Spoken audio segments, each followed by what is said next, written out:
देखिए students, next अपने पास में अपना चैप्टर कोऑर्डिनेट ज्योमेट्री की। कोऑर्डिनेट ज्योमेट्री को हमें किस तरीके से पढ़ना है, कोऑर्डिनेट ज्योमेट्री क्या होती है, 3 डायमेंशनल कोऑर्डिनेट ज्योमेट्री क्या होती है, 2 डायमेंशनल कोऑर्डिनेट ज्योमेट्री तो हमने 10th क्लास के अंदर पढ़ी थी। आज अपन पढ़ने जा रहे हैं स्टूडेंट्स 3 डायमेंशनल कोऑर्डिनेट ज्योमेट्री। तो देखेंगे 3 डायमेंशनल कोऑर्डिनेट ज्योमेट्री के अंदर में किस तरीके से क्वेश्चन है, किस तरीके से कंसेप्ट है, क्या क्या हमें चीज़ें पढ़नी है।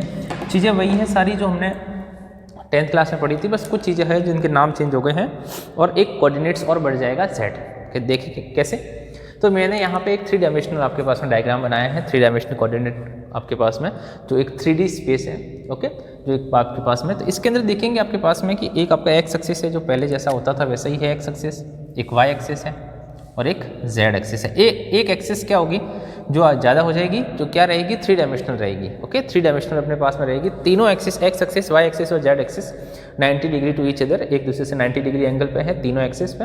इसको कहीं भी लिख सकते हैं, इस एक्स को यहाँ भी लिख सकते हैं, एक्स को यहाँ भी लिख सकते हैं, वाई को यहाँ भी लिख सकते हैं, मतलब ये 90 डिग्री है तो कहीं पे भी आप इसको एक्स वाई जेड को रिप्रेजेंट कर सकते हैं। अब देखो एक 3 डायमेंशनल स्पेस मैंने बनाया है यहाँ पे, ये जो 3 डायमेंशनल ब्लॉक मैंने बनाया है यहाँ पे। अब देखो क्या हो गया इसके अंदर 3 डायमेंशनल ब्लॉक के अंदर कि ये जो पॉइंट है that is the point of origin जिसके कोऑर्डिनेट कितने हैं 0 0 और 0, that is the point of origin that is 0 0 0, that is आपके पास में 0 0 0 इसके कोऑर्डिनेट्स रहेंगे।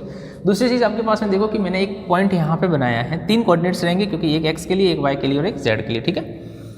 ये जो आपके पास लाइन है दैट्स कॉल्ड एक्स एक्सिस, इसके ऊपर आपके पास हम जानते हैं एक्स एक्सिस तो वाई कोऑर्डिनेट भी 0 होगा तो जेड कोऑर्डिनेट भी 0 होगा, तो इसके कोऑर्डिनेट कितने रहेंगे आपके पास में। हमने कहा कि एक पॉइंट ऐसा है, पहले इसको समझ लेते हैं। एक पॉइंट ऐसा है जो तीनों एक्सिस से, एक्स एक्सिस वाई एक्सिस और जेड एक्सिस से कितना है, ए डिस्टेंस पे है एक्स एक्सिस से, बी डिस्टेंस पे है वाई एक्सिस से और सी डिस्टेंस पे है जेड एक्सिस से, जो स्पेस में रहेगा 3D आपके पास में स्पेस में रहेगा तो वो है ABC, तीनों के कोऑर्डिनेट है ABC। अब क्या होगा, अब एक्स एक्सिस पे पॉइंट की बात करेंगे तो एक्स एक्सिस पे क्या होगा, एक्स एक्सिस प्रेजेंट रहेगा, वाई और जेड कितना दोनों क्या रहेंगे 0 रहेंगे। वाई एक्सिस की बात करेंगे स्टूडेंट्स तो वाई एक्सिस पे क्या होगा आपके पास में, वाई एक्सिस के अंदर आपके पास में केवल और केवल आपके पास में वाई कोऑर्डिनेट प्रेजेंट रहेगा तो 0 B और 0 आपके पास में इसके कोऑर्डिनेट्स हो जाएंगे। केवल आपके पास में वाई प्रेजेंट रहेगा, वाई की वैल्यू अपन कितनी लेट करके चल रहे हैं B, okay, X Y Z भी आप लेट कर सकते थे। ये पॉइंट आपके पास में जेड एक्सिस के ऊपर है जिसके अंदर 0x होगा, y भी 0 होगा और z कितना हो जाएगा c हो जाएगा, ठीक है। अब देखो अब दूसरे पॉइंट की बात करते हैं जो इसमें अंदर प्रेजेंट है। सबसे पहले इस पॉइंट की बात करते हैं। ये जो पॉइंट है आपके पास में, ये पॉइंट कौन से है, ये पॉइंट आपके पास में लाई कर रहा है इस x के और इस y के बीच में। देखो ये x है और ये y है, इसके बीच में लाई कर रहा है। तो यहाँ से लेकर के यहाँ तक अपन एक आपके पास में लाइन ड्रॉ करें तो ये xy प्लेन बनेगा। क्या बनेगा बेटा, xy प्लेन। प्लेन का मतलब आपके पास में एक सरफेस बनेगा xy, तो ये XY प्लेन बनेगा। तो XY प्लेन में अगर X और Y प्रेजेंट होगा तो Z कितना हो जाएगा 0, तो A होगा, B होगा, C, Z कितना हो जाएगा 0। सेम यहाँ आ जाते हैं, ये यहाँ से लेकर के यहाँ तक अपन एक लाइन ड्रॉ करते हैं तो Z कौन सा प्लेन बनेगा, ये बनेगा आपका YZ प्लेन। तो YZ प्लेन होगा तो Y और Z तो रहेगा, X कितना हो जाएगा 0 और यहाँ से लेकर के यहाँ तक अपन ड्रॉ करें तो दैट इज XZ प्लेन। तो XZ प्लेन के अंदर X रहेगा, Z रहेगा, Y कितना हो जाएगा 0 हो जाएगा। तो इस तरीके का आपके पास में ये आपके पास में एक 3 डायमेंशनल ब्लॉक था। अब देखते हैं कि there are 3 plane in 3D plane, 3 dimensional geometry. 3 dimensional geometry में 3 प्लेन होते हैं, जैसा कि अभी अपने देखा कौन सा, XY प्लेन, X और Y से मिलने वाला प्लेन XY प्लेन, Y और Z से मिलने वाला YZ प्लेन और Z और X से मिलने वाला XZ प्लेन, ओके। बीच में कभी O भी आ सकता है, XOY, YOZ और ZOX या O पहले भी हो सकता है ओरिजिन वाला, उससे कोई कंफ्यूज नहीं होना भाई। XY प्लेन है तो Z कोऑर्डिनेट 0 होगा, अभी अपन ने देखा। YZ प्लेन है तो X कोऑर्डिनेट 0 होगा और XZ प्लेन है तो Y कोऑर्डिनेट कितना हो जाएगा 0 हो जाएगा, ये भी अपन ने देखा था, ठीक है। चलते हैं नेक्स्ट, ऑक्टेंट्स। एक नया वर्ड्स आ गया ऑक्टेंट्स की। ऑक्टेंट्स क्या होते हैं, देखो स्टूडेंट्स ऑक्टेंट क्या होते हैं। ऑक्टेंट वही चीज़ है जो हम पहले पढ़ चुके हैं, मतलब जो हमने 10th क्लास के अंदर कोऑर्डिनेट सिस्टम पढ़ा था, कार्टेशियन प्लेन पढ़ा था, जैसा कि मैंने यहाँ पे बना रखा है जिसके अंदर 4 क्वाड्रेंट होते हैं। छोटी क्लास में भी पढ़ते आ रहे हैं, 4 क्वाड्रेंट्स है। अब क्या होता है ऑक्टेंट्स किसको कहते हैं समझना, ये जो क्वाड्रेंट्स होते हैं ना that's also known as octants. Quadrant का ही नाम होता है ऑक्टेंट्स। तो 2 डायमेंशनल ज्योमेट्री के अंदर you have 4 coordinates, 4 quadrants. 4 quadrants होते हैं, पहला, दूसरा, तीसरा, चौथा, 4 क्वाड्रेंट्स होते हैं तो 4 ऑक्टेन होते हैं। किसके अंदर, 2 डायमेंशनल ज्योमेट्री के अंदर कितने ऑक्टेंट्स होते हैं, 2 डायमेंशनल ज्योमेट्री के अंदर 4 ऑक्टेंट्स होते हैं। आई बात समझ में, 4 ऑक्टेंट्स होते हैं, 4 क्वाड्रेंट कह सकते हैं या ऑब्लिक उसको क्या नाम दे सकते हैं, ऑक्टेन्स, ठीक है। 2 डायमेंशनल ज्योमेट्री की बात कर रहा हूँ मैं, पहले 2 डायमेंशनल को सीखेंगे फिर 3 डायमेंशनल को सीखेंगे। तो आपके पास में ये क्या हो जाएगा, दैट्स ऑक्टेंट्स हो जाएगा जिसको क्वाड्रेंट कहते हैं। अब देखो क्या होता है, एक्स और वाई कोऑर्डिनेट है, तो फर्स्ट क्वाड्रेंट के अंदर एक्स और वाई दोनों के दोनों क्या होते हैं, पॉजिटिव होते हैं। छोटी क्लासों से पढ़ते आए प्लस कोमा प्लस होता है। तो फर्स्ट आपके पास में फर्स्ट क्वाड्रेंट के अंदर दोनों क्या हो जाएंगे, प्लस, एक्स भी प्लस वाई भी प्लस। सेकंड क्वाड्रेंट के अंदर हमने पढ़ा था कि एक्स तो होता है नेगेटिव और वाई होता है पॉजिटिव। थर्ड के अंदर दोनों नेगेटिव होते हैं और फोर्थ के अंदर एक्स पॉजिटिव होता है और वाई नेगेटिव होता है। सेकंड के अंदर आपके पास में हमने देखा कि एक्स तो नेगेटिव है, वाई पॉजिटिव है। थर्ड के अंदर दोनों नेगेटिव हैं और फोर्थ के अंदर क्या है, एक्स तो पॉजिटिव है, वाई नेगेटिव है। तो that's the sign of octant. ये ऑक्टेन के साइन है टू डायमेंशनल ज्योमेट्री के अंदर। टू डायमेंशनल समझेंगे तो थ्री डायमेंशनल तो ऐसे ही याद हो जाएगी, देखेंगे अपने पास में ये। तो टू डायमेंशनल ज्योमेट्री के अंदर हमने देखा कि जो क्वाड्रेंट्स होते हैं उसी का नाम क्या रखेंगे, ऑक्टेंट्स। तो थ्री डायमेंशनल ज्योमेट्री में हमने डायरेक्ट इसको हटा करके, अपन ने क्वाड्रेंट को हटा करके नाम क्या रख दिया डायरेक्टली, ऑक्टेंट्स। क्या नाम रख दिया बेटा स्टूडेंट्स, ऑक्टेंट्स। की ऑक्टेंट्स क्या है, ऑक्टेंट्स क्या है, क्वाड्रेंट है। तो थ्री डायमेंशनल ज्योमेट्री के अंदर सबसे पहली चीज़ ये टू डायमेंशनल ज्योमेट्री में ये तो हम पढ़ते आए हैं, है ना। नाम बस ऑक्टेंट नहीं था, नाम क्वाड्रेंट था। पता है हमें कि पहले क्वाड्रेंट में एक्स और वाई दोनों पॉजिटिव, सेकंड क्वाड्रेंट के अंदर एक्स नेगेटिव वाई पॉजिटिव है, थर्ड क्वाड्रेंट के अंदर दोनों नेगेटिव है, फोर्थ क्वाड्रेंट के अंदर एक पॉजिटिव और एक नेगेटिव। ओके, अब देखो अब क्या हो गया, थ्री डायमेंशनल ज्योमेट्री के बात में समझेंगे थ्री डायमेंशनल ज्योमेट्री में कितने क्वाड्रेंट होते हैं। देखें तो स्टूडेंट्स ये एक थ्री डायमेंशनल ज्योमेट्री मैंने प्लेन बनाया है, समझना कैसे। थ्री डायमेंशनल ज्योमेट्री का आपके पास में ये जो डायग्राम आपको दिख रहा है थ्री डायमेंशनल ज्योमेट्री का, ये एक थ्री डायमेंशनल ज्योमेट्री है। कैसे थ्री डायमेंशनल ज्योमेट्री है, देखो स्टूडेंट्स कैसे है ये थ्री डायमेंशनल ज्योमेट्री। देखो समझना, ये एक्स एक्सिस मान लेते हैं, ये वाई एक्सिस मान लेते हैं और ये जेड एक्सिस मान लेते हैं, या फिर ये एक्स एक्सिस है, ये वाई एक्सिस है और ये क्या है, जेड एक्सिस है। आई बात समझ में, एक्स एक्सिस, वाई एक्सिस और जेड एक्सिस जो थ्री डायमेंशनल। तो एक्स वाई जेड आपके पास में है, तो हम कहेंगे कि आपके पास में अगर एक्स वाई जेड ऐसा होगा तो आपके पास में क्या होगा, तो ये जो जेड है ना ये ऐसे भी ऊपर भी हो सकता है और ये जेड आपके पास में नेगेटिव भी होगा। ये पॉजिटिव जेड है तो ये नेगेटिव जेड भी होगा। तो क्या होगा कि स्टूडेंट्स अगर ऐसा कुछ आपके पास में डायग्राम है तो इसके अंदर पॉजिटिव आपके पास में जेड की तरफ से देखो, एक यहाँ पे एक प्लेन बना, समझना, एक यहाँ पे इतना सा प्लेन बनेगा, एक यहाँ पे प्लेन बनेगा 2, एक यहाँ पे बनेगा 3 और एक इसके पास यहाँ पे बनेगा 4। भाई आपके पास में इसके अंदर 4 प्लेन बन रहे हैं, 1 2 यहाँ पे बनेगा 3 और एक यहाँ पे इसके इस वाले आपके पास जो नोट रहेगा इसका जस्ट इसका बैक साइड जो नेगेटिव रहेगा, एक्स का नेगेटिव जो आपके पास में रहेगा इसका, तो यहाँ पे एक प्लेन बनेगा 4। थ्री डायमेंशनल है तो 4 प्लेन ऊपर बनेंगे और 4 ही प्लेन कहाँ बनेंगे, नीचे की साइड। 4 क्वाड्रेंट तो ऊपर बनेंगे और 4 ही क्वाड्रेंट कहाँ बनेंगे, नीचे की साइड बनेंगे 4। एक ये यहाँ पे 2, इस साइड में ये जस्ट इसके नीचे 3 और एक यहाँ पे बनेगा इसके आपके पास में बॉटम साइड में कितना 4। तो 4 क्वाड्रेंट तो ऊपर बनेंगे और 4 क्वाड्रेंट कितने बचेंगे नीचे। तो टोटल क्वाड्रेंट कितने बन जाएंगे थ्री डायमेंशनल में, 8 क्वाड्रेंट। तो उस 8 क्वाड्रेंट का नाम क्या रखेंगे, 8 ऑक्टेंट्स। क्या नाम दिया स्टूडेंट्स, 8 ऑक्टेंट्स। तो देखो अब एक ऑक्टेंट्स है तो उनके साइन कौन से होंगे, टू डायमेंशनल तो हमने फटाफट से ही अपने को पता था तो हमने बना दिया। अब थ्री डायमेंशनल में कैसे ध्यान रखना है कि किसका साइन क्या होगा, देखो बहुत एक सिंपल सा तरीका है।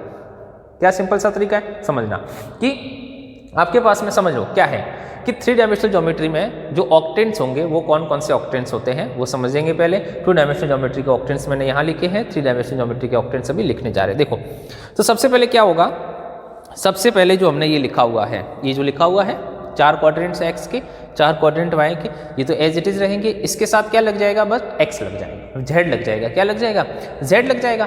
तो इनके साथ में जेड लगेगा तो आपके पास में कैसा जेड लगेगा, देखेंगे आपके पास में कैसे जेड लगेगा, देखना समझना।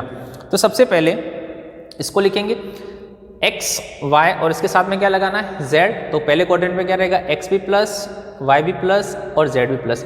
क्या होगा, 4 तो प्लस जेड होंगे, 4 तो पॉजिटिव जेड होंगे और 4 क्या होंगे, नेगेटिव जेड होंगे। तो जो इसके साथ ही लगेंगे 4 पॉजिटिव और 4 नेगेटिव। कैसे लगेंगे, देखो पहला जेड पॉजिटिव लग गया इसके साथ में, अब इसके साथ में भी पॉजिटिव जेड लगाना है तो minus plus plus positive Z लग गया। इसके साथ भी आपको पॉजिटिव जेड लगाना है तो आपके पास में माइनस एक्स का माइनस वाई का और पॉजिटिव जेड। और अब इसके साथ में भी आपको क्या करना है, पॉजिटिव जेड लगाना है तो प्लस माइनस और पॉजिटिव जेड। 4 तो ये लग गए, 4 तो ये लग गए। अब 4 इसके आगे लगेंगे, 4 इसके आगे क्या लगेंगे, नेगेटिव जेड। किसके साथ नेगेटिव लगे, इन्हीं के साथ में नेगेटिव जेड लगाने हैं। जो आपने पॉजिटिव जेड लगाए हैं इन्हीं के साथ में आपको क्या करना है, अब नेगेटिव जेड लगाना है 1 बाय 1 करके। तो 1 बाय 1 करके देखो, पहले 2 पॉजिटिव थे, अब उसके साथ में क्या लग जाएगा, नेगेटिव। तो पॉजिटिव पॉजिटिव नेगेटिव। अब देखो क्या था, नेगेटिव पॉजिटिव, यहाँ पे क्या लगाना है, नेगेटिव जेड माइनस वाला जेड, फिर इसकी बारी खत्म होगी, इसकी नेगेटिव नेगेटिव और क्या लग जाएगा, नेगेटिव नेगेटिव नेगेटिव और नेगेटिव, और लास्ट वाला क्या हो जाएगा, लास्ट वाला क्या है, पॉजिटिव नेगेटिव और नेगेटिव, तो पॉजिटिव नेगेटिव और नेगेटिव। तो स्टूडेंट्स देखेंगे हमने पास में इस तरीके से हमारे पास में ये है ऑक्टेन्स, क्या है ये ऑक्टेन्स, जो क्या कह सकते हैं अपन 8 कोऑर्डिनेट्स है, 8 कोऑर्डिनेट्स है, 8 ऑक्टेन है आपके पास में, जो कैसे बनाने हैं पता चल गया। तो स्टूडेंट्स आप ऑक्टेन समझ गए होंगे कि ऑक्टेन को किस तरीके से निकालना है। ओके, केवल 2 डायमेंशनल ज्योमेट्री का जो आपका कोऑर्डिनेट सिस्टम था, उसी कोऑर्डिनेट सिस्टम से आपको क्या करना है, उसी कोऑर्डिनेट सिस्टम में एक z और प्लस करना है। तो आप क्या करेंगे, z आपके पास में तो क्या हो जाएगा, 4 बार तो z प्लस वाला इसके साथ और 4 बार z नेगेटिव वाला इसके साथ, तो क्या बन जाएगी आपके पास में 8 ऑक्टेन्स कहते हैं इनको, 8 कोऑर्डिनेट्स ही होते हैं बेसिकली, कोऑर्डिनेट्स होते हैं, कोऑर्डिनेट्स क्या 8 कोऑर्डिनेट आपके पास में कोऑर्डिनेट्स होते हैं। अब क्या होता है देखो, मैंने एक एग्जांपल लिया, name of the following octants for the following points. Following points के लिए आपके पास में क्या बताना है, नेम ऑफ ऑक्टेन्स बताना है for the following points. Name of octane, name of the octane for the following points, जो पॉइंट्स दे रखे हैं उनके ऑक्टेन बताओ कि उनके ऑक्टेन क्या होंगे, समझना। उनके ऑक्टेन कैसे बताएंगे, सबसे पहला आपके पास में 1 2 और 3, तो देख लो अपने साइन देखना है कि इनका साइन क्या है, तीनों का पॉजिटिव साइन है, तो तीनों का अगर पॉजिटिव साइन है तो आपके पास में तीनों का पॉजिटिव साइन कौन सा ऑक्टेन हो गया, फर्स्ट ऑक्टेन। तो इसका मतलब हो गया ये कौन सा ऑक्टेन है, ये आपका स्टूडेंट्स फर्स्ट ऑक्टेन है। आई बात समझ में, negative negative positive, negative negative positive कौन सा ऑक्टेन हो गया, दैट्स योर थर्ड ऑक्टेन है ना स्टूडेंट्स, ये आपका थर्ड ऑक्टेन हो गया, ठीक है। फिर positive negative positive, positive negative positive, ये कौन सा हो गया, ये आपका फोर्थ ऑक्टेंट हो गया, फोर्थ ऑक्टेन। फिर आपके पास में नेगेटिव पॉजिटिव पॉजिटिव, देखो नेगेटिव पॉजिटिव पॉजिटिव का है, नेगेटिव पॉजिटिव पॉजिटिव कौन सा ऑक्टेन हो गया, that is the second octane. फिर आपके पास में है नेगेटिव पॉजिटिव नेगेटिव, वापिस नेगेटिव पॉजिटिव नेगेटिव कौन सा हो गया आपके पास में, ये 6th वाला हो गया, मैंने क्या 4th लिख दिया स्टूडेंट, सॉरी 6th ऑक्टेन, ये 6th हो गया आपका, that is your 6th octane. ये आपका कौन सा हो गया, 6th ऑक्टेन हो गया है ना, ये आपका 6th ऑक्टेन हो गया। तो आपके पास में तो first octane, third, fourth, second और 6th ऑक्टेन। तो on the basis of sine कि फर्स्ट कौन सा, सेकंड कौन सा, थर्ड कौन सा, फोर्थ कौन सा, फिफ्थ कौन सा, 6th कौन सा, 7th कौन सा और 8th कौन सा, ये आपके पास में ऑक्टेन होने चाहिए। तो ये ऑक्टेन हो गया आपके पास में स्टूडेंट्स। तो इस तरीके से आपको बताने पड़ेंगे कि ऑक्टेन कौन सा है और कोऑर्डिनेट्स कौन से प्लेन में अप्लाई करता है। तो इसी के साथ आपके पास में ऐसे ही है कि आपको पूछा जाए एक्स एक्सिस की equation y is equal to 0 होती है, y एक्सिस की इक्वेशन आपके पास में x इक्वल टू 0 होती है, तो z एक्सिस की इक्वेशन क्या होगी भाई, x एक्सिस में तो आपके पास में y इज इक्वल टू 0 होता है, लेकिन z इज इक्वल टू भी 0 होगा क्योंकि 3 डायमेंशनल है, मतलब दो इक्वेशन चलेगी। आई बात समझ में। तो यहाँ पे आपके पास में प्लेन पूछा जा सकता है कि एक्स वाई प्लेन की इक्वेशन क्या होगी, तो z is equal to 0, Y Z plane की इक्वेशन क्या होगी, तो x equal to 0, X Z plane की इक्वेशन क्या होगी, तो आपके पास में y इज इक्वल टू 0। एक एक एक्सिस नहीं पूछ सकते, अगर एक एक एक्सिस पूछेंगे तो यहाँ पे 2 आंसर होंगे, कौन सा, y इज इक्वल टू भी 0 होगा और z इज इक्वल टू भी 0 होगा, यहाँ पे भी 2 आंसर होंगे, x भी 0 होगा, y भी 0 होगा, यहाँ भी 2 आंसर होंगे, x 0 होगा और z 0 होगा। ओके स्टूडेंट्स, तो आपके पास में ये था बेसिकली इंट्रोडक्शन ऑफ ऑक्टेन्स कि ऑक्टेन्स क्या होते हैं। देखते हैं नेक्स्ट आपके पास में कि नेक्स्ट क्या है कि स्टूडेंट्स नेक्स्ट है अपने पास में डिस्टेंस फार्मूला कि डिस्टेंस फार्मूला कैसा होता है 3 डायमेंशनल ज्योमेट्री के अंदर। हमने 2 डायमेंशनल ज्योमेट्री का जो डिस्टेंस फार्मूला हमने पढ़ा था, सबको पता है 11th क्लास के अंदर। आज अपने को पढ़ना है 3 डायमेंशनल ज्योमेट्री का डिस्टेंस फार्मूला कि 3 डायमेंशनल ज्योमेट्री का डिस्टेंस फार्मूला किस तरीके से होता है, 3 डायमेंशनल ज्योमेट्री में डिस्टेंस फार्मूला को किस तरीके से लिखा जाता है ना। बहुत सिंपल सा आपके पास में कंसेप्ट है स्टूडेंट्स 3 डायमेंशनल ज्योमेट्री के डिस्टेंस फार्मूला का। देखना है अपने पास में, देखिए स्टूडेंट्स की 2 पॉइंट है अपने पास में, 2 पॉइंट है, एक ए है और एक बी है, 2 पॉइंट है ए और बी। 3 डायमेंशनल ज्योमेट्री इसका मतलब 3 कोऑर्डिनेट्स हैं। पहले की कोऑर्डिनेट्स है x1 y1 z1, दूसरे के कोऑर्डिनेट है x2 y2 और z2। इनके बीच में अपने को लगाना है क्या स्टूडेंट्स, डिस्टेंस फार्मूला। इनके बीच में अपने को लगाना है डिस्टेंस फार्मूला कि डिस्टेंस फार्मूला कैसे लगाना है। तो distance A B is equals to x2 minus x1 का square plus y2 minus y1 का स्क्वायर। इतना तो हमारे 10th क्लास के अंदर हुआ करता था डिस्टेंस फार्मूला। बस क्या ऐड हुआ, एक x2 माइनस x1 का स्क्वायर ही तो ऐड हुआ है। तो इस तरीके से हमें क्या करना है, कोई भी 2 कोऑर्डिनेट्स गिवन होंगे 3 डायमेंशनल ज्योमेट्री के अंदर स्टूडेंट्स, उसके बीच में हमें लगाना है distance formula. x2 minus x1 का square plus y2 minus y1 का square plus z2 minus z1 का स्क्वायर। कोई स्टूडेंट्स इसको अगर रिवर्स लिखे, x1 माइनस x2 लिखे, y1 माइनस y2 लिखे या z1 माइनस z2 लिखे तो भी अपना काम हो सकता है, ठीक है। अब चलते हैं, अब इस डिस्टेंस फॉर्मूले के बेसिस पे कुछ रिजल्ट है, हमने जो 10th क्लास में निकाले थे वो के वो रिजल्ट यहाँ पे। सबसे पहला, given 3 points are vertices of an isosceles triangle, कि अगर आपको 3 पॉइंट्स गिवन है, 3 points are the vertices of an isosceles triangle. Isosceles triangle का मतलब वो ट्रायंगल जिसकी 2 साइड इक्वल होगी। 3 पॉइंट्स है आपके पास में स्टूडेंट्स ABC, अगर 3 पॉइंट्स है तो क्या होना चाहिए, या तो आइसोसेलियस ट्रायंगल है तो AB is equal to BC होना चाहिए, या BC is equal to AC होना चाहिए, या फिर AB is equal to AC होना चाहिए। कोई भी 2 साइड्स इक्वल हो जाएगी। तो आपके पास अगर कोई भी 2 साइड इक्वल है तो वो ट्रायंगल कैसा हो जाएगा, isosceles triangle. Vertices of a right angle triangle, right angle triangle, right angle triangle क्या होगा, अगर पाइथागोरस थ्योरम लगती है तो या तो ये कंडीशंस प्रूव हो जावे, या BC square is equal to AB square plus AC square हो जावे, या AC square is equal to AB square plus BC square हो जावे, कि अगर तीनों में से कोई भी एक कंडीशन प्रूव होती है तो अपने पास में जो गिवन ट्रायंगल है वो कैसा हो जाएगा, एक आइसोसेलियस ट्रायंगल हो जाएगा। ओके। सेकेंड आपके पास में था कि इस तीनों ट्रायंगल आपके पास में है तो अगर साइड्स तीनों इक्वल होती है स्टूडेंट्स, तीनों साइड्स इक्वल होगी तो हमें पता है कौन सा ट्रायंगल हो जाएगा, वो एक हो जाएगा आपका कौन सा ट्रायंगल स्टूडेंट्स, इक्विलेटरल ट्रायंगल। वो एक इक्विलेटरल ट्रायंगल हो जाएगा अगर तीनों साइड्स इक्वल होगी तो। चलते हैं नेक्स्ट, अगर 4 पॉइंट हो आपके पास में, 4 पॉइंट आपके पास में हो, कि जो 4 पॉइंट है आपके पास में, 4 points are the vertices of an quadrilateral, अगर क्वाड्रिलेटरल आपके पास में है तो कैसे होगा, अगर देखो एक क्वाड्रिलेटरल है ABCD, इसके अंदर आपको क्या करना है स्टूडेंट्स कि अगर तीनों साइड्स इक्वल है AB BC CD और AD, ये साइड्स इक्वल है और वर्टिसेस भी इक्वल है तो आपके पास में जो क्वाड्रिलेटर बनेगा वो क्या बनेगा, स्क्वायर बनेगा। चारों साइड्स इक्वल है आपके पास में और आपका क्या, चारों साइड्स भी इक्वल है बट डायगोनल्स जो है वो नॉट इक्वल है, इसमें डायगोनल्स इक्वल है, इसमें डायगोनल्स नॉट इक्वल है, तो जो डायग्राम बनेगा वो क्या बनेगा, रोम्बस, उसको अपन रोम्बस कहेंगे। रोम्बस प्रूव करने के लिए तो 4 साइड्स इक्वल होनी चाहिए, डायगोनल इक्वल नहीं होने चाहिए। अगर अपोजिट साइड्स इक्वल है और डायगोनल्स भी इक्वल है, ध्यान से समझना, अपोजिट साइड्स भी इक्वल है, डायगोनल्स भी इक्वल है तो उसको अपन क्या कहेंगे, उसको कहेंगे अपन रेक्टेंगल, ठीक है।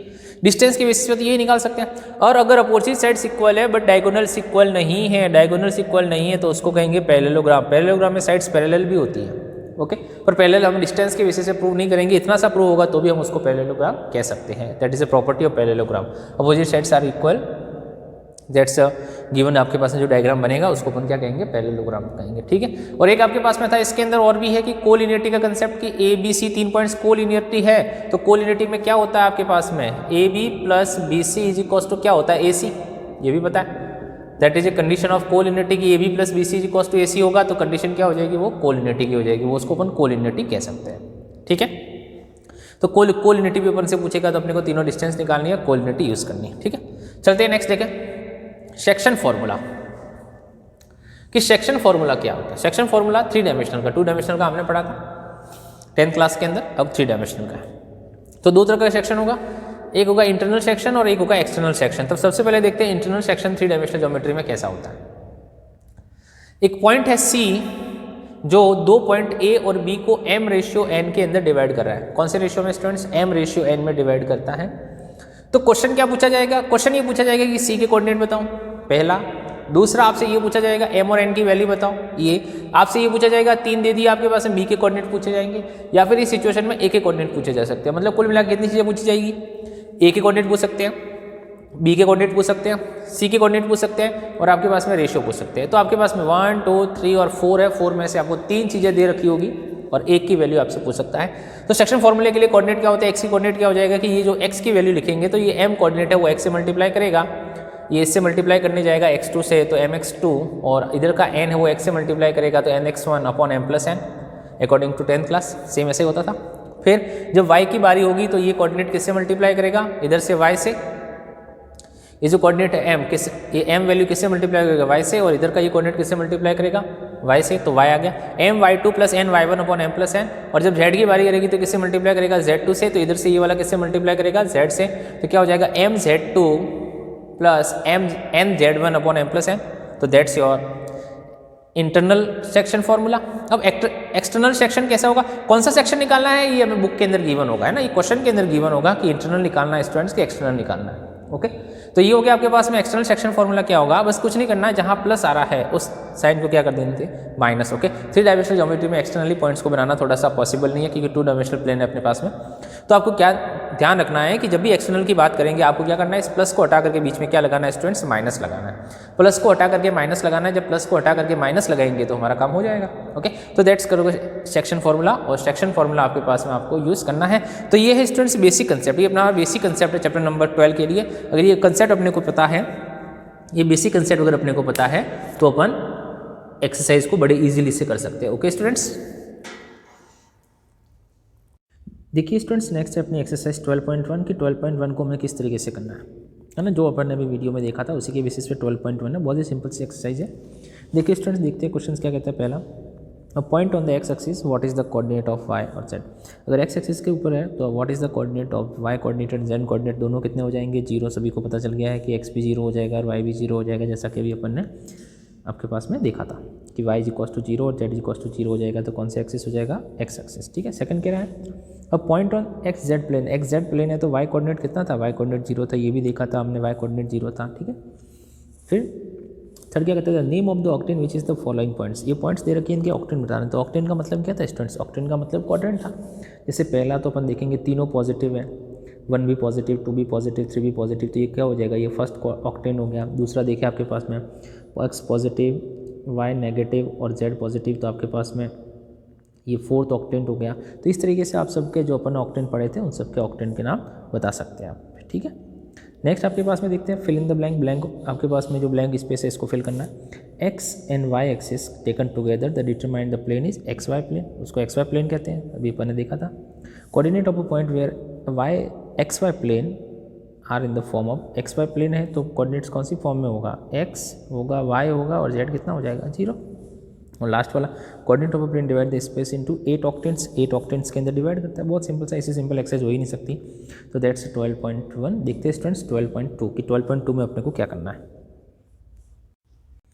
देखिए स्टूडेंट नेक्स्ट है 12.2 की 12.2 एक्सरसाइज क्या कहती है, find the distance between 2 points, 2 point के बीच की डिस्टेंस फाइंड करनी। इसका मतलब है कि हमें ये जो डिस्टेंस फॉर्मूला है ये यूज़ करना है, x2 माइनस x1 का square plus y2 minus y1 का square plus z2 minus z1 का स्क्वायर। डिस्टेंस पॉइंट कौन कौन से आपके पास में, x1 y1 z1 2 y2 z2। तो बस क्या करना है आपको, केवल इसके अंदर फॉर्मूले के अंदर पुट ही तो करना है। तो जैसे आपने इसको फॉर्मूले के अंदर पुट कर दिया आपके पास में स्टूडेंट्स, जैसे आपने इसको फॉर्मूले के अंदर पुट कर दिया तो 4 माइनस 2 का स्क्वायर, 3 माइनस आपके पास में 3 का स्क्वायर, 1 माइनस 1 का स्क्वायर। तो आप इसको सॉल्व करेंगे तो you get the answer that is 5 root 2 root 5। 2 root 5 आपका क्या हो जाएगा, डिस्टेंस। तो ऐसे आप जितने भी क्वेश्चंस आपके पास में फर्स्ट में आपके पास में that is second question, third question, fourth question, simple सा डिस्टेंस फॉर्मूला लगाना है तो ये आपको करने हैं। देखते हैं नेक्स्ट क्वेश्चन। नेक्स्ट चैप्टर पास में show that the given points are collinear. ये जो पॉइंट्स आपको गिवन है ये कोलिनियर है, ये जो पॉइंट्स गिवन है ये कोलिनियर है। कोलिनियरिटी के कंसेप्ट बना दे तो अगर 3 पॉइंट का नाम रखा है पी क्यू और आर रखा है तो अभी तक कोलिनियरिटी का कंसेप्ट क्या होता है, P Q plus Q R is equals to क्या होना चाहिए, पी आर। अगर ऐसा होता है तो हम कहेंगे यस कोलिनियर है, अदरवाइज नहीं। तो सबसे पहले हमने 2 पॉइंट पी और क्यू के बीच में, पहले पॉइंट और दूसरे पॉइंट के बीच में डिस्टेंस निकाली, इस पी पॉइंट और इस क्यू पॉइंट के बीच में डिस्टेंस निकाली दैट इज़ रूट 14। ठीक है, फिर हमने क्या किया स्टूडेंट्स, क्यू पॉइंट और आर पॉइंट के बीच में डिस्टेंस निकाली दैट इज़ आपके पास में 2 रूट 14। वो आपके पास में कितनी आ रही है, वो स्टूडेंट्स आ रही है कितनी, 2 रूट 14 आ रही है। ये स्टूडेंट्स आपने निकाली क्यू और आर सेकेंड और थर्ड पॉइंट के बीच में। फिर हमने पी और आर के बीच में डिस्टेंस निकाली तो वो आपके पास में कितनी आ रही है, वो आ रही है 3 रूट 14। तो हम देख रहे हैं हमारे पास में देखो 3 पॉइंट्स है, एक P है, एक Q है और एक कितना है, एक R है। एक P है, एक Q है और एक R है। तो आपको पास में आपको क्या करना है कि PQ plus QR is equals to, अगर PR होता तो कहते यस इट्स कोलिनियर, अगर ऐसा होता है तो कोलिनियर कहते, ऐसा नहीं होता तो कोलिनियर नहीं कहते। तो देखो PQ कितना है 14 है और QR कितना है आपके पास में दैट इज़ 2 रूट 14 है, इसको मिलाएंगे तो कितना हो जाएगा 3 रूट 14। तो हमारा अगर पी आर 3 रूट 14 आता है तो हमारे पास में आंसर सही है, यस हमारा पी आर कितना आ रहा है 3 रूट 14 आ रहा है। इसका मतलब कि पी क्यू एंड आर क्या हो जाएंगे, कोलिनियर हो जाएंगे स्टूडेंट्स, ये कोलिनियर हो जाएंगे आपके पास में।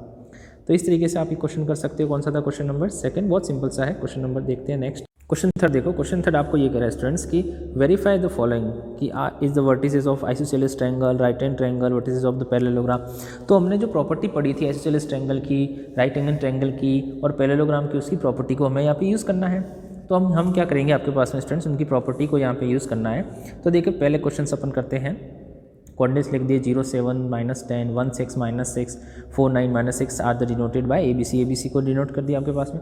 ए बी डिस्टेंस निकाल दी 3 रूट 2, बी सी डिस्टेंस हमने निकाल दी दैट्स 3 रूट 2 और हमने सी ए डिस्टेंस भी निकाल दी दैट इज 6।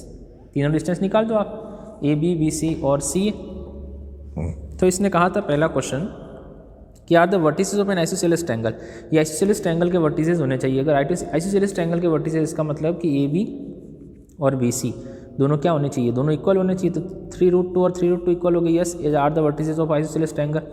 तो हम कह सकते हैं आपके पास में A B is equal to B C है, the given 3 point are the vertices of isosceles triangle. तो स्टूडेंट्स देखो आइसोसेलेस ट्रायंगल के वर्टिसेस ये आप निकाल के, सेम राइट हैंड ट्रायंगल है तो क्या हो जाएगा, राइट हैंड ट्रायंगल है तो इसके अंदर पाइथागोरस थ्योरम होनी चाहिए प्रूफ, है ना। A B square is equal to B C square plus A C square, या A C square is equal to A B square plus B C square, ऐसा कुछ प्रूव होना चाहिए। That's right hand triangle. Are the vertices of the parallelogram, तो parallelogram की property पड़ी थी कि opposite sides A B is equal to आपके पास में ए बी और उसकी अपोजिट साइड बी सी थी, और ए डी की अपोजिट साइड्स क्या कौन सी थी आपके पास में, ए थी। आपके पास में ये था ना एक क्वाड्रिलेटरल, देखो ये जो क्वाड्रिलेटरल था आपके पास में, नाम से ही रख देते हैं ए बी सी डी।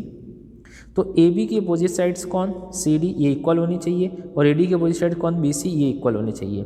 और डायगोनल इक्वल नहीं होने चाहिए, क्योंकि डायगोनल अगर इक्वल हो गए तो क्या बन जाएगा, वो रेक्टेंगल बन जाएगा। पैरेललोग्राम पूछा है तो हम ये कहेंगे कि A B is equals to C D and B C is equals to A D, ये आना चाहिए। और आपके पास में A C is not equals to क्या आना चाहिए, बी डी। अगर ऐसा आता है तो हम कहेंगे कि हमारे पास में ये जो गिवन ट्रायंगल है और जो गिवन वर्टिसेस है वो किसके हैं, are the vertices of a parallelogram. तो सेकंड और थर्ड क्वेश्चन स्टूडेंट्स आप कर सकते हैं। देखते हैं नेक्स्ट क्वेश्चन। देखिए स्टूडेंट क्वेश्चन नंबर 4 है, find the equation of set of the point where the equal distance from the point 1 to 3 and the 3 to -1। ये इक्वल डिस्टेंस है, इससे ये इन दोनों से ये इक्वल डिस्टेंस पे है, ये इन दोनों से इक्वल डिस्टेंस है। इसका मतलब हो गया कि इन दोनों से जो बीच की डिस्टेंस है वो इक्वल है। तो हमने कहा कि लेट पी पॉइंट है एक्स वाई जेड, जो ए पॉइंट और बी पॉइंट से क्या है, इक्वल डिस्टेंस है। इसका मतलब P A is equal to कितना, पी बी। तो हमने पी ए निकाला, पी का एक्स के साथ में फॉर्मूला एक्स -1 वाई -2 और जेड -3, उसका स्क्वायर लग गया, ये पी ए हो गया। और पी बी कितना हो जाएगा आपके पास में, पी बी हो जाएगा दैट इज 3 -x -3 x -2 और z +1 का स्क्वायर, इस पर अंडर रूट आएगा। फिर पी ए होगा तो क्या होगा, पी होगा तो अंडर रूट वाला होगा, और पी बी भी होगा तो भी क्या होगा, अंडर रूट वाला होगा। तो स्क्वायरिंग और बोथ साइड करेंगे तो अंडर रूट हट गया। तो हमने क्या किया, दोनों का अंडर रूट हटा दिया। अंडर रूट हटाने के बाद हमने आइडेंटिटी लगा दी, x² -2x + 1 y² -4y + 4 z² -6z + 9 is equal to x² -6x + 9 y² -4 4z² 2z और +1, दोनों साइड हमने क्या किया, आइडेंटिटी लगा दी। अब दोनों साइड आइडेंटिटी लगाने से क्या होगा, देखो कुछ कट रहा है, x² से x², y² से y², z² से z², एक 4 कट गया आपका, 9 से आपका 9 भी कट गया। जो बचा हुआ था उसको अपन ने लिख दिया, ये 1 से 1 भी कट गया, ठीक है, 1 से 1 भी कट गया। जो बचा हुआ था इधर से कौन बचा, माइनस का 2x बचा है, माइनस का 4y बचा है और 6z बचा। इधर से कौन बचा, माइनस का 6x बचा, माइनस का 4y बचा और 2z बचा। इसको अपन ने लिख दिया। अब लिखने के बाद उसको अपन ने अरेंज किया। देखो स्टूडेंट्स, इसको अपन ने अरेंज किया, माइनस का 2x 6z, और आपके पास में अरेंज करने के बाद हमारे पास में आंसर आ गया x - 2z = 0। हमारी क्या हो जाएगी, इक्वेशन हो जाएगी। बस आपको क्या करना था, इसको अरेंज करना था। ओके स्टूडेंट्स, नेक्स्ट देखिए आपके पास में 5th क्वेश्चन है, find the equation of point P, sum of the distance from point A 400 and point B -400 is equal to 10।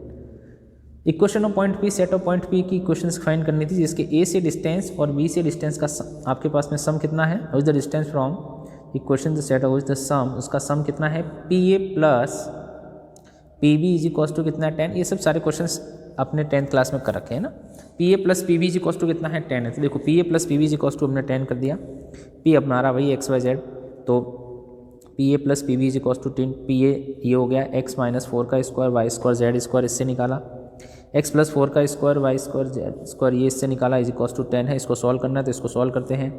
इसको सॉल्व करने के लिए हमने इस वाले फैक्टर को उधर भेजेंगे तो 10 से क्या हो जाएगा, माइनस, तो 10 - √4 + स्क्वायर x² y² z²। फिर देखो अपन क्या करेंगे, अंडर रूट हटाने से दोनों साइड क्या करना पड़ेगा, स्क्वायर। तो स्क्वायर करेंगे स्टूडेंट्स, तो ध्यान रखना ये 10 भी इसके साथ में आएगा, है ना। ऐसे नहीं कि केवल इसका स्क्वायर कर दो, इसका स्क्वायर नहीं, पूरे 10 का स्क्वायर करना। 10 से लेकर के यहाँ तक पूरे का स्क्वायर करेंगे। तो स्क्वायर करेंगे तो इधर का तो अंडर रूट हट जाएगा, बचेगा कितना, इधर तो बचा आपके पास में on squaring on both side we obtain ये वाली वैल्यू। और इधर क्या रहेगा, ये तो a है और ये पूरा क्या है, b। तो a - b की क्या लगेगी स्टूडेंट्स, आइडेंटिटी। तो देखो a² माइनस का 2a × b तो 20 हो गया, a तो कितना हो गया 10 और b कितना हो गया पूरा रूट, तो ab + b² b कितना, इस अंडर रूट का स्क्वायर, तो ये स्क्वायर हो गया। तो आपके पास में जब आपने स्क्वायर किया, स्क्वायर करने के बाद ऐसा आया, आइडेंटिटी लगानी है यहाँ पे, ध्यान रखना ए और बी की आइडेंटिटी, ए माइनस बी का होल स्क्वायर की आपको क्या लगानी है, आइडेंटिटी लगानी, ठीक है। इसको ओपन करेंगे, ये आ जाएगा 100 माइनस 20 और ये रूट तो एज इट इज़ रखना है, और फिर आप इसको लास्ट वाले को भी ओपन करेंगे, ये आ जाएगा, है ना। जो कट रहे उसको आप काटना है, जो कट रहे हैं उसको काटना है, जो बचे हुए उनको लिखना है, ठीक है। एक्स स्क्वायर से x square cut, y square से वाई स्क्वायर, जेड स्क्वायर से जेड स्क्वायर, तो ये तो आपका कट हो गया, ठीक है। 16 से 16 भी आपका कट हो गया, ठीक है। 16 से 16 भी कट हो गया। जो बचा यहाँ से 8x बचा है और यहाँ से माइनस का 8x बचा है, इसको इधर भेजेंगे तो कितना हो जाएगा 16x 100। इस अंडरूट वाले को हमने इधर भेज दिया तो क्या हो जाएगा माइनस का 20। फिर आप क्या करेंगे, एक बार आपके पास में इसको, इसमें से हमने क्या किया, इसको कॉमन ले लिया इसमें से, और कॉमन लेने के बाद हमने इसको काट दिया, तो इसने इसमें से 4 कॉमन लिया स्टूडेंट्स। 4 कॉमन लेने के बाद 20 प्लस 4x बचा, तो 4 से इस 20 को काटा तो 5 बचा, ये आया। फिर क्या करेंगे, अंडरूट को हटाने के लिए एक बार और स्क्वायरिंग ऑन बोथ साइड कर देंगे, तो इस स्क्वायर करेंगे तो 25, इस अंडरूट का स्क्वायर हट जाए, अंडरूट हट जाएगा, तो 25 प्लस 4x का स्क्वायर, तो 625, 16x स्क्वायर 200x। बस इसको आपको क्या करना है स्टूडेंट्स, अरेंज करना है। अरेंज करोगे तो 9x square plus 25y square plus 25z square minus 225 आपका क्या आ जाएगा आंसर। ओके स्टूडेंट्स, तो ये थी आपकी एक्सरसाइज कौन सी, ये थी आपकी एक्सरसाइज 12.2। ओके नेक्स्ट देखते हैं अपनी, देखिए स्टूडेंट्स नेक्स्ट है अपनी एक्सरसाइज 12.3 की। 12.3 में हमें क्या करना है, बहुत सिंपल सी एक्सरसाइज है, बहुत छोटा सा चैप्टर है 12 चैप्टर। 12.3 एक्सरसाइज देखिए स्टूडेंट्स, फर्स्ट क्वेश्चन क्या कहता है, find the coordinate of a point which is the, find the coordinate of the point which divides the line segment joining this two point in 2/3 internally and 2/3 externally. 2/3 internally divide कर रहा है और 2/3 externally divide कर रहा है, तो उस point के कोऑर्डिनेट फाइंड करो जो ये 2/3 इंटरनल डिवाइड कर रहा है, जॉइनिंग द लाइन पॉइंट इसको और इसको ज्वाइन करने वाली लाइन को इंटरनली और एक्सटर्नली डिवाइड कर रहा है, वो आपको फाइंड कर। देखो तो हमने कहा कि लेट Q एक पॉइंट है XYZ जो डिवाइड कर रहा है, फर्स्ट पॉइंट का नाम हमने P रखा, सेकेंड पॉइंट का नाम R रखा, किसको, इसको डिवाइड कर रहा है Q पॉइंट, इन दोनों से मिलने वाली लाइन को डिवाइड कर रहा है, कौन सी फॉर्म में, 2/3 इंटरनली, इंटरनली डिवाइड कर रहा है 2/3, है ना। तो हमने कहा कि जब इंटरनल डिवाइड कर रहा है तो इंटरनल के coordinates x mx2 plus nx1 upon m plus n, y my2 plus ny1 upon m plus n, z mz2 plus nz1 upon m plus n, ये आपके पास में है।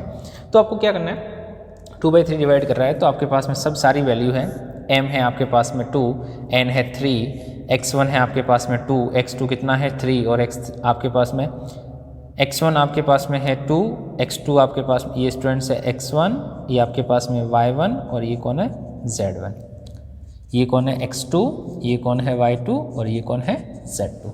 बस आपको इसके अंदर पुट करना है, पुट करके कैलकुलेट करना है, तो you get the value of x is minus का 4/5, y is 1/5 and z is 27/5।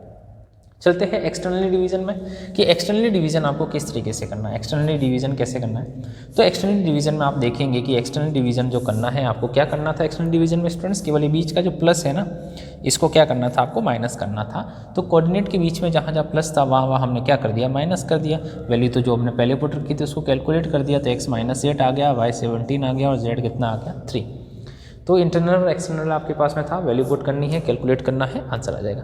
Next चलते हैं स्टूडेंट, सेकंड क्वेश्चन क्या कहता है कि Q एक पॉइंट है जिसकी कोऑर्डिनेट आपके पास में है 5 4 -6, वो P 2 3 -4 और R 9 8 -10 को आपके पास में किस रेशियो के अंदर डिवाइड कर रहा है, वो आपका रेशियो निकालना है कि ये जो पॉइंट है आपका, ये P और R से ज्वाइन होने वाली लाइन को कौन सी रेशियो में डिवाइड कर रहा है वो आपको निकालना है। तो हमने कहा कि वो m/n है, उसकी वैल्यू हमें निकालनी है। तो हमने सेक्शन फार्मूला यूज़ किया स्टूडेंट, सेक्शन फार्मूला हमने यूज़ किया, तो दैट इज़ आपके पास में ये m किससे मल्टीप्लाई करेगा 9 से, तो 9m प्लस ये n किससे मल्टीप्लाई करेगा 2 से, तो 9m plus m plus n।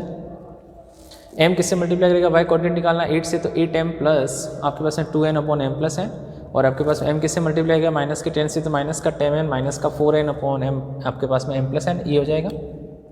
तो इनकी वैल्यू कितनी दे रखी है, x की कितनी दे रखी है 5, y की कितनी दे रखी है 4 और z की कितनी दे रखी है -6। ये x y z की वैल्यू आपको क्या करना है, कंपेयर करना है। तो हमने पहली वैल्यू को कंपेयर किया, 9m plus 3n upon m plus 1 को 5 से कंपेयर किया, तो हमने इसको सॉल्व किया, तो m की वैल्यू कितनी आ गई 2/4, जो कट के कितना हो गया 1/2, जिसको रेशियो कितना हो गया स्टूडेंट्स 1/2 रेशियो हो गया आपके पास में इसका आंसर की 1/2 आपके पास में रेशियो के अंदर डिवाइड। आप 4 के लेके भी सॉल्व कर सकते हैं, आप इसके इक्वल टू में 6 लग के भी सॉल्व कर सकते हैं, ठीक है।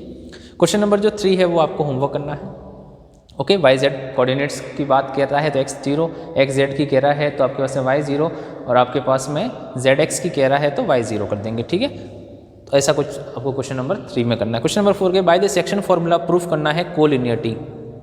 हमने कोलिनियरिटी देखी, वो तो डिस्टेंस फॉर्मूला था, ये जो कोलिनियरिटी प्रूफ करनी है अब किससे करनी है, सेक्शन फार्मूले से। बाय सेक्शन फार्मूला कोलिनियरिटी आपको प्रूव करनी है कि सेक्शन फार्मूले से कोलिनियरिटी कैसे प्रूव की जाती है। देखो बेटा 3 पॉइंट्स आपके पास में, ए 2 - 3 4, बी -1 2 1 और सी आपके पास में 0 1/3 और 2। बताना है कि ये तीनों पॉइंट कोलिनियर है by using section formula. Section फार्मूले से कोलिनियरिटी बतानी है। तो कैसे बताते हैं सेक्शन फार्मूले से कोलिनियरिटी, देखो तो हमें को क्या करना है, हमें एक पॉइंट एज्यूम करना है P, वो कहीं भी हो सकता है, वो आइदर AB के बीच में भी हो सकता है, BC के बीच में भी हो सकता है। हमने एक पॉइंट P एज्यूम किया जो AB के बीच में है, AB को m/n में डिवाइड कर रहा है।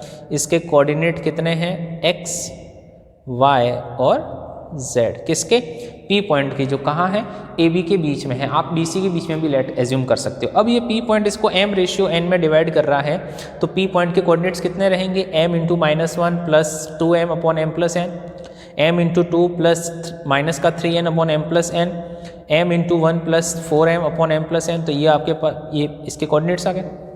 अब इसके कोऑर्डिनेट्स आ गए आपके पास में P। अब आपको क्या करना है कि भैया अगर ये P पॉइंट C पॉइंट होता तो क्या कहते हैं, ये C पॉइंट इसके बीच में आता और कोलिनियरिटी हो जाती। तो P पॉइंट C पॉइंट कैसे बनेगा, आपको क्या करना है, इसमें से किसी एक वैल्यू को, A B और C आपके पास में है, C पॉइंट के कोऑर्डिनेट कितने हैं, 0 1/3 और 2, किसी भी एक को कंपेयर करना है, तीनों को नहीं, तीनों कंपेयर करेंगे तो मतलब ही नहीं, किसी एक को कंपेयर करना है। तो हमने x को कंपेयर किया, x को किससे कंपेयर किया, एज्यूम किया हमने, क्या एज्यूम किया कि P एज C है, अपना एजप्शन सही होगा तो कोलिनियरिटी हो जाएगी। तो हमने एज्यूम किया कि P और C है, तो हमने इस x कोऑर्डिनेट को इससे कंपेयर करके m और n की वैल्यू निकाली। तो हमने कहा कि आपके पास में एजम्पशन करते हैं हम, तो x कोऑर्डिनेट = 0 हमने एज्यूम किया, तो m/n की वैल्यू कितनी आ गई, 2/1। m की वैल्यू 2 और n की वैल्यू 1 आ रही है, और अगर 2 और 1 की वैल्यू इसमें पुट करने पर, इन दोनों में पुट करने पर अगर आंसर 1/3 और 2 आता है तो कहेंगे कि C और P दोनों क्या है, इक्वल है। तो हमने m की वैल्यू 2/3 थी जो इसके अंदर y के अंदर पुट कर दी हमने स्टूडेंट्स, और इस z के अंदर पुट कर दी। तो रेशियो अगर इक्वल होगा तो पॉइंट वही होगा, तो आंसर सेम आना चाहिए। तो इसके अंदर पुट कर दी वैल्यू निकाल करके इसके अंदर पुट कर दी, तो इसके अंदर पुट करने से हमारे x की वैल्यू तो आ गई 1, y की वैल्यू आ गई 1/3 और z की वैल्यू आ गई 2, जो कि आपके पास में सेम आई है। अगर सेम आई तो हम कह सकते हैं जो P पॉइंट है वही कौन है, C पॉइंट है। देयरफॉर जो P Q R है वो क्या हो जाएंगे स्टूडेंट्स, कोलिनियरिटी हो जाएगी।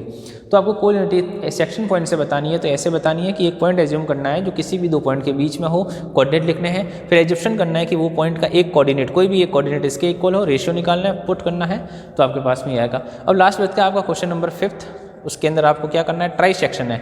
अरे भाई ट्राई सेक्शन तो हमने 10th क्लास में किया ना, कि एक लाइन है उसको 3 पार्ट में डिवाइड कर रहे हैं, 1 और 2 आपके पास में ट्राई सेक्शन होंगे तो बीच के 2 कोऑर्डिनेट होंगे, ये P है ये Q है, तो बीच में अपन मान लेते हैं कि AB है।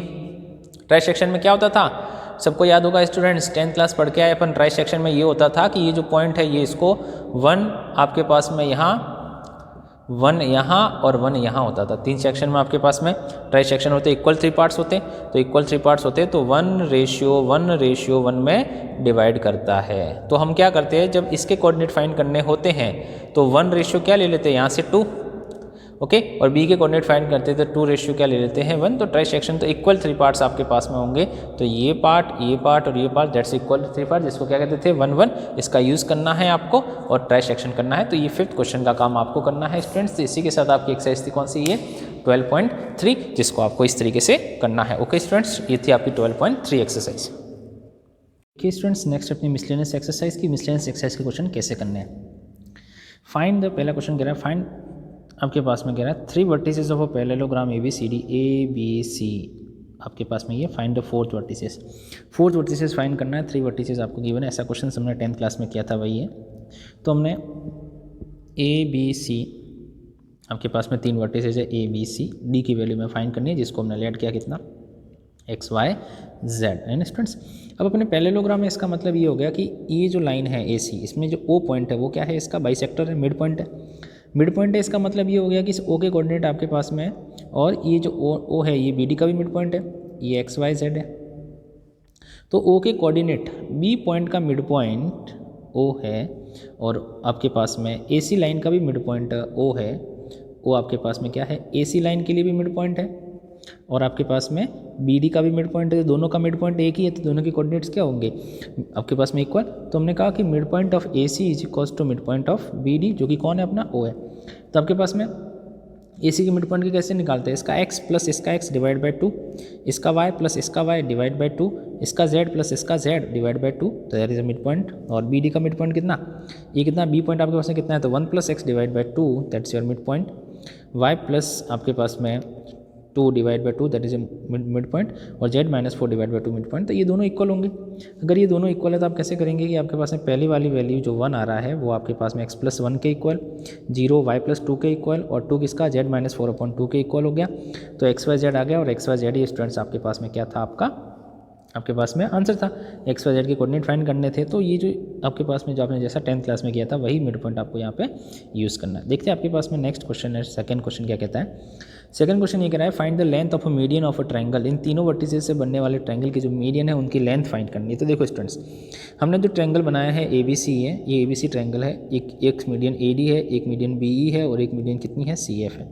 तो आपके पास में क्या है कि ये जो डी है that is a mid point, ये मिड पॉइंट है, ये मिड पॉइंट है। अगर ये मिड पॉइंट है तो मिड पॉइंट की कोऑर्डिनेट कैसे निकालोगे, इन दोनों को प्लस करोगे, 6 प्लस 0 डिवाइड बाई 2 तो that is a 3, 4 plus 0 divide by that is a 2, और 0 plus 0 divide by 2 that is a 0।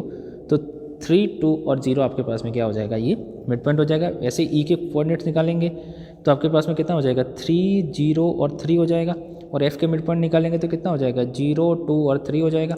ये इनके सबके मिड पॉइंट हो जाएगा, ई के एफ के। अब क्या करना है, आपके पास में लेंथ निकालनी है, तो इन दोनों के बीच में डिस्टेंस फार्मूला, बी ई के बीच में डिस्टेंस फार्मूला, और सी एफ के बीच में क्या लगा देंगे, डिस्टेंस फार्मूला। तो हमने पास में मिड पॉइंट निकाल दिए डी के 320, ए डी निकाल दिया डिस्टेंस फार्मूले से 7, ई के कोऑर्डिनेट निकाल दिए 303, बी से लेकर के ई की डिस्टेंस निकाल दी √34, एफ पॉइंट के आपके पास में कोऑर्डिनेट निकाल दिए 0 to 3, सी एफ निकाल दी 7। तो ये क्या हो जाएगी, that is the length of a median, ये हो जाएगी स्टूडेंट्स मीडियन की लेंथ आपकी। ओके, चलते हैं स्टूडेंट्स नेक्स्ट क्वेश्चन की तरफ, दैट इज क्वेश्चन नंबर 3। क्या कहता है, क्वेश्चन नंबर 3 थोड़ा सा डिफरेंट है। ये कह रहा है if the centroid of a triangle, जिसके कोऑर्डिनेट ये है पी क्यू आर कोऑर्डिनेट है आपके पास में, तो ए बी सी बताओ, सेंट्रोइड आपके पास में, the origin is a centroid. Centroid का मतलब ऐसा जो यहाँ पे आपके पास में एक बीच में आपके पास में है, जो इनकी जितनी भी मीडियंस है उनका क्या है आपके पास में सेंटर पॉइंट है, जिसको अपन सेंट्रोइड कहेंगे। जिसके कोऑर्डिनेट कैसे निकालते हैं, x1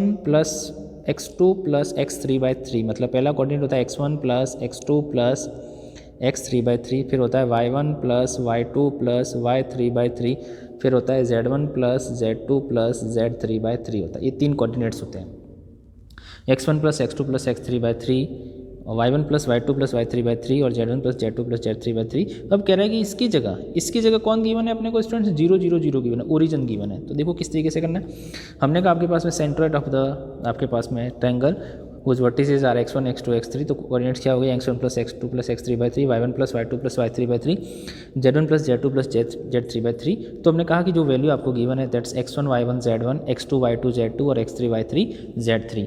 तो आप किसी को भी कुछ भी ऐड कर सकते हो, कोई सा भी कोऑर्डिनेट, ये भी x1 y1 z1 बन सकता है। तो हमने वैल्यू पुट कर दी, तो ये आपके पास में आ रहा है कोऑर्डिनेट। अब क्या हो रहा है कि ये जो कोऑर्डिनेट्स आ रहे हैं आपके पास में सेंट्रोइड, इसने कहा था कि ये कौन है, ये ओरिजिन है, पहला 0 के बराबर है, दूसरा भी 0 के बराबर है, और तीसरा भी किसके बराबर है, 0 के बराबर है। तो ये इक्वल टू द 0 0 0, तो वैल्यू पुट करेंगे तो a b और c की वैल्यू आएगी, a -2 है, b माइनस का 16/3 और c कितना है 2, तो a इज इक्वल्स टू -2 है, b is equals to minus का 16/3 और c इज इक्वल्स टू कितना है 2 है। तो दैट्स क्या हो जाएंगे, a b और c हो जाएंगे। ठीक है, अब अपने पास में नेक्स्ट है क्वेश्चन नंबर 6। फिफ्थ और फोर्थ है वो आपको होमवर्क में करना है। क्वेश्चन नंबर जो आपके पास में फिफ्थ है इसका, और क्वेश्चन नंबर जो 4 है वो आपको क्या करना है, HW में करना है। ठीक है, वो आपको HW में करना है। अब क्या है, if AB are the points 3 4 5 -1 3 7 are respectively, find the equation of point such that PA² plus PA² plus PB² is equals to K²। ये आपके पास में आपको प्रूफ करना है।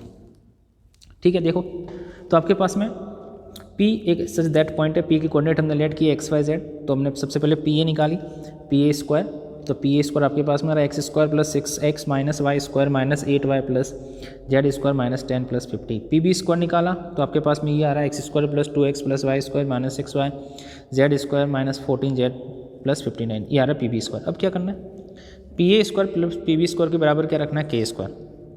हमने यूज़ किया P A square plus P B square is equals to K square, तो ये आपके पास में ये हो गया P A square plus P B square is equals to K square. Solve कर दिया हमने पास में, तो ये जो x square plus y square plus z square minus 2x minus 7y plus 2z is equals to K square 109/2 जो आ रहा है वो आपका क्या हो जाएगा आंसर। ओके स्टूडेंट्स, तो ये थी आपके चैप्टर नंबर 12 जो कि बहुत ही सिंपल सा है, पढ़ना है समझना है, नहीं समझ में आने पर आप मेरे से पूछेंगे। Okay students.